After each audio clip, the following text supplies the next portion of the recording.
যশোর সদর উপজেলার চাষড়া গ্রামে অবস্থিত চাষড়া শিব মন্দির প্রায় ৩২২ বছরের পুরনো একটি ঐতিহাসিক স্থাপত্য নিদর্শন। ১৬৯৬ খ্রিস্টাব্দে চাষড়ার রাজা মনোহর রায় এই মন্দিরটি নির্মাণ করেন। আটচালা ধরনের চাষড়া শিব মন্দিরের মূল আয়তাকার চৌচালা ছাদের উপর আরেকটি ছোট আকারের চৌচালা ছাদ তৈরি করা হয়েছে। পূর্বমুখী চাষড়া শিব মন্দিরের সামনে ৩টি খিলানযুক্ত প্রবেশদ্বার রয়েছে।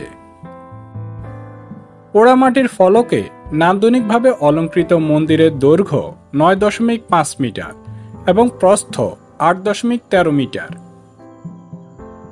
চাষড়া শিব মন্দির তৈরিতে চুন, সুরকি ও বর্গাকৃতির ইট ব্যবহার করা হয়েছে।